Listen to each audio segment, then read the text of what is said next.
야곱으로 이야기하니까 하나님과 야곱은 인격적인 연합을 이루어야 돼요. 이게 이제 베델이잖아요. 베델 사건인데 야곱은 세겜에 머무르게 됩니다. 세겜은 하나님의 어떤 것입니다. 이게 이제 은혜의 결과잖아요. 하나님의 어떤 것을 통해서 나의 행복을 추구하는 겁니다. 행복을 추구. 이게 이제 야곱의 모습이죠. 그러니까 우리는 지금 야곱을 판단하지 않잖아요. 근데 세겜의 사건을 통해서 다시 야곱의 옛사람의 모습이 나오게 되거든요. 불안해하고 야복강가들 잘 하시잖아요. 그러니까 확실한 거는 지금 야곱은 성장했어요. 그러잖아요. 야복강가를 건넜잖아요. 육체를 신뢰하지 않으니까 성장한 거잖아요. 그런데 나의 행복을 추구하는 자아 부정에는 사실 실패하거든요. 여기서는. 그러니까 야복강가에서는 육체를 신뢰하지 않아서 자기 부인에는 성공하는데 세겜 사건에서는 자아 부정에는 실패하게 되어지는 거죠. 그리고 불안해하고 염려하고 그다음에 자기 아들들에게 탓을 하게 되고. 그러면 이제 자녀들의 입장에서 봐서는 아버지가 하나도 변화된 건 아니잖아요. 행동으로 봤을 때 여전히 불안해하니까 어떻게 하나님을 신뢰하는 사람이 이렇게 불안할 수 있느냐 이렇게 되는 거잖아요. 근데 야곱의 아들들은 불안하지 않거든요. 그들은 성장과 상관없이 행위적으로 하는 부분이니까 복수한 거잖아요. 복수. 이 복수심에 사로잡혔기 때문에 야곱의 자녀들은 그런 게 없어요. 그러나 정작 야곱의 입장에서는 불안하게 되는 거죠. 그러니까 하나님께서 이 세겜에 머물러 있는 야곱을 고치시는데 영적인 성장으로 보면은 세겜도 가나안이고 베델도 가나안이다 그런 부분입니다. 그러니까 조명 단계나 그다음에 연합 단계는 궁극적으로는 다 연합의 단계거든요. 나는 없고 주님만 있는 이런 단계이기 때문에 이런 혼동이 좀 빚을 수가 있는데 그래도 저희들은 계속해서 성장을 도모했으면 좋겠다 그런 부분입니다. 그래서 다시 읽어보면 야곱에게 가장 큰 문제였던 형이 에서와 화해를 하게 되니까 그에게 더 이상 큰 문제는 없었던 거죠. 그래서 자기를 위해 세겜에 안주하게 되는데 이것이 성장한 사람에게 찾아오는 집착이라는 거예요. 그러니까 나를 위해서 하나님을 사랑하는 쪽으로 가게 되는 거죠. 이게 집착. 원래는 다 버렸는데 하나님을 위해서 하나님을 사랑해야 되는데 다시 옛사람의 어떤 부분들을 취하고 싶은 마음이 생겼다 그런 부분입니다. 그래서 하나님은 성장한 사람에게 찾아오는 집착을 없애기 위해서 어두운 범을 만드셔가지고 자기를 위한 마음을 빼내셔요. 이걸 우리가 자부정이라 배우셨잖아요. 네. 그 다음에서 세겜에서 두 아들 시므온과 레이가 행한 일을 알고 야곱은 매우 두려웠다는 거죠. 그러니까 영적으로는 성장해서도 사실은 더 깊이 나아가야 될 부분이 있기 때문에 이 자기 사랑을 하나님께서 보게 하시는 거죠. 그래서 야곱이 야복강가를 경험했잖아요. 이 부분을 우리가 십자가의 역사라고 그래요. 그런데 지금 세겜에서 자기를 사랑하는 마음을 보게 되잖아요. 이것을 우리는 십자가의 더 깊은 역사라 이렇게 부르게 되는 거죠. 하나님은 계속해서 우리 마음속에는 십자가의 더 깊은 역사를 통해서 감추어진 것들을 들추어내시죠. 그러니까 표면적으로는 자기 사랑인데 이 자기 사랑이 구체적으로 나오게 되는 거죠. 그래서 잘하신 것처럼 야곱의 가족들에게 감추어진 우상들이 나오게 되는 거잖아요. 그래서 지금 하나님은 저에게나 우리 지체들에게 십자가의 더 깊은 역사를 하고 계시는 거죠. 자아를 뭐 하도록 해서 부정하도록 하기 위해서. 그죠? 네. 그러니까 이렇게 아시고. 네. 그러니까 우리 안에 감추어진 것들이 들추어났을 때 우리는 그것을 가지고 판단해서는 안 된다 그런 부분입니다. 그래서 예, 이제 이걸 예수님 말씀으로 표현을 빌리면 들보죠, 들보. 다른 사람은 티가 되는 것이고, 그러니까 들보를 감추어진 것이잖아요. 이 감추어진 들보를 하나님께서 계속해서 들추어내시는 거죠. 그러면 첫 번째 결과적으로 봤을 때 우리가 겸손하게 되죠. 그러잖아요. 우리가 교만하지 않게 되는 거죠.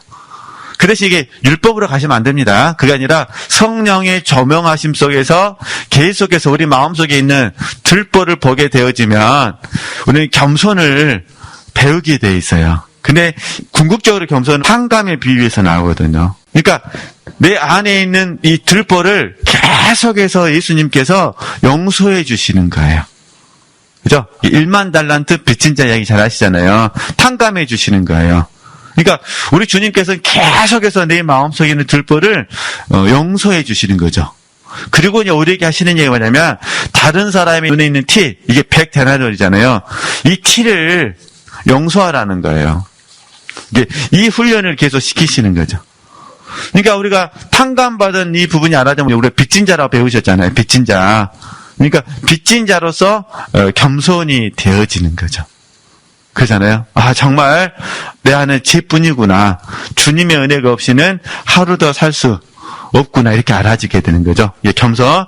두 번째는 이런 과정을 통해서 들보를 발견함으로 말미암아 내가 첫 번째는 내가 겸손하게 되지만 두 번째는 자연스럽게 빚진 자로서의 삶을 우리가 추구하게 돼 있어요.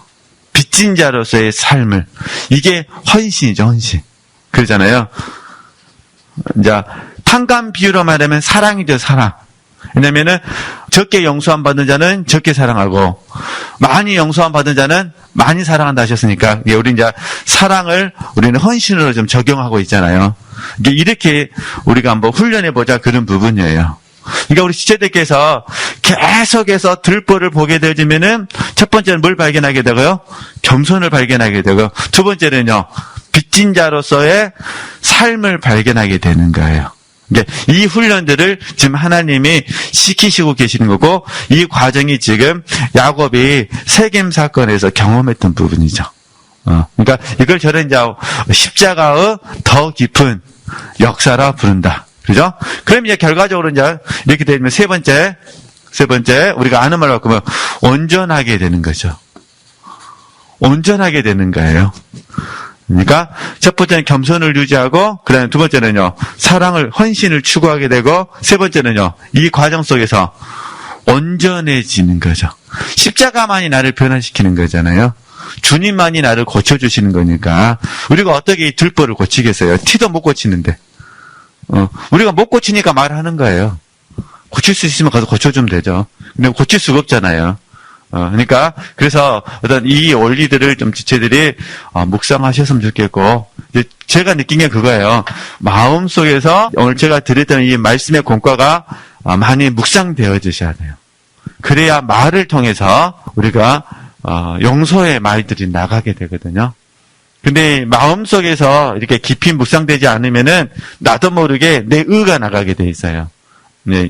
선악과를 따먹은 그 의가 나오게 되어지면은 말은 용서할 수는 있지만은 말에서 느껴지는 부분은 날카롭죠. 그걸 저희들이 판단이라 그런 부분이거든요. 어쨌든 그렇게 적용 잘 해주시면 되실 것 같고요. 뭐 저도 배우는 부분이니까. 네, 그러면 다시 한번 보도록 하겠습니다. 이제 계속 이어서. 네. 그러니까 세겜에서 두 아들 시므온과 레이가 행한 일을 알고 야곱은 매우 두려워했다. 이 역시 뭐라는 거죠? 자기 사랑 때문이다. 세겜에 머문 것도 베델로 올라가지 못하고 두려워한 것도 다 누구를? 자기를 위해서다. 그래서 야곱은 하나님이 베델로 올라가라는 말씀을 하기 전까지는 사실은요, 어두운 밤을 통과하고 있는 거죠. 하나님은 베델로 올라가는 것을 두려워하지 말라고 말씀하십니다. 하나님은 야곱이 두려워하지 않도록 모든 환경을 조성하시고 이제부터는 하나님을 위해 헌신하라고 말씀하신 것입니다. 의외로 많은 분들이 중간중간 멈춰버립니다. 이때 나를 위해 타협하거나 변명하는 것은 아닌지 뭐란 거죠? 점검해 주셔야 됩니다. 우리는 절대 멈추시면 안 됩니다. 아직도 가야 할 길 잘 아시잖아요. 네. 그러면 다시 또 복습하게 되면은 이미 버렸는데 다시 취하고 싶은 마음을 세겜 사건을 설명했다는 거야. 근데 우리는 언제든 이럴 가능성이 100%예요. 본전 생각날 때가 있거든요. 보성 심리라 부르는데 이미 버렸는데 다시 하고 싶어요.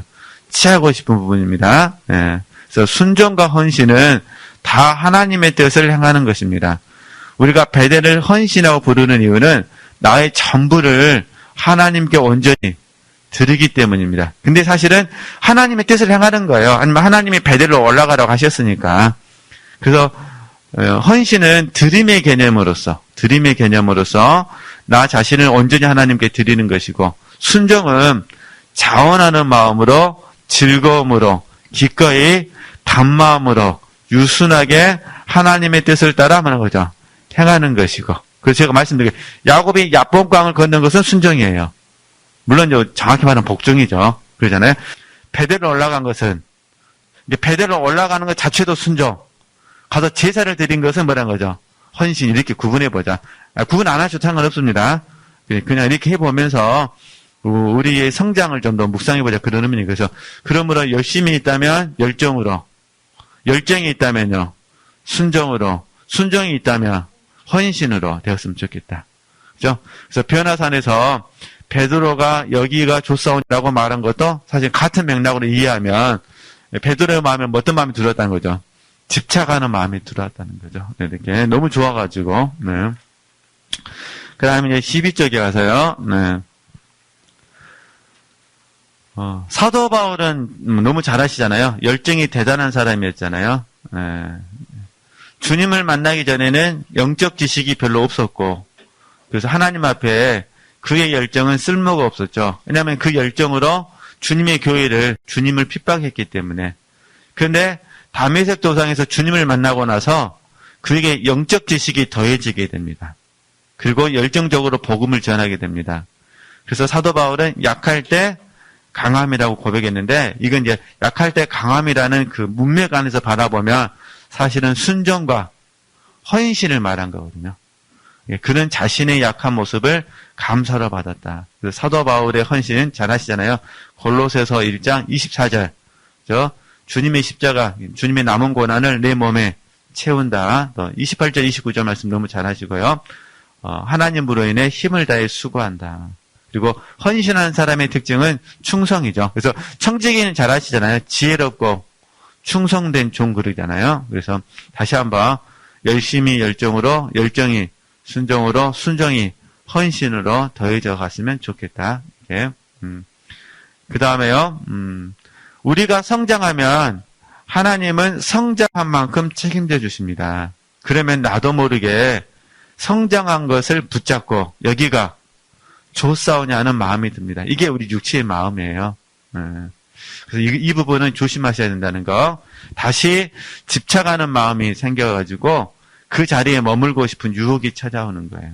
그러면 타협하고 안주하고 싶은 생각이 든다는 거죠. 이때 그 자리를 떠나 진보하려면 다시 버리셔야 돼요. 그래서 완전한 대로 나가기 위해서는요, 그리스도의 도의 처벌을 버리셔야 돼요. 근데 사실 그게 싫기 때문에 버리고 싶지 않은 거예요. 계속 그 자리에 머물고 싶은 마음이 드는데 이래서는 안 된다는 거. 이것은 또 다른 뭐라는 거죠? 유혹이고 집착이라는 거. 그래서 때때로 하나님께서는 이 마음을 버리게 하시기 위해서 새로운 고난을 뭐라는 거죠? 주시기도 한다. 그래서 우리 이전에 영적 성장 공부할 때 상승과 하강 배우셨잖아요. 상승과 하강. 이렇게 상승과 하강, 이게 상승, 하강이죠. 네. 그러니까 상승하면은 기본적으로 머무르고 싶어요. 여기가 좋사오니까 하나님은 더 깊은 곳으로 상승으로 이끄셔야 되잖아요. 더 깊은 자리로 나가기를 원하시는데, 근데 바로 이끌지 않으시고 한번 하강을 시키셔요. 여기가 조사원이가 없어지게 만들어요. 그럼 여기 없어지는 거예요. 그러면 다시 여기가 조사원이가 아니라 진보하겠습니다. 또 상승했잖아요. 그럼 또 여기 딱 상승되면 또 육체가 또 머무르고 싶은 거예요. 그러면 다시 한번 읽겠습니다. 우리가 성장하면 하나님은 성장한 만큼 책임져 주십니다. 그러면 나도 모르게 성장한 것을 붙잡고 여기가 조사오냐 하는 마음이 듭니다. 다시 집착하는 마음이 생겨서 그 자리에 머물고 싶은 유혹이 찾아오는 것입니다. 그 자리에 타협하고 안주하고 싶은 생각이 드는 것입니다. 이때 그 자리를 떠나 진보하려면 다시 버려야 합니다. 사실 그게 싫기 때문에 계속 그 자리에 머물고 싶은 마음이 드는 것입니다. 이것이 유혹입니다. 또 다른 집착입니다. 때때로 하나님께서는 이 마음을 버리게 하시기 위해서 새로운 권한을 주시기도 합니다.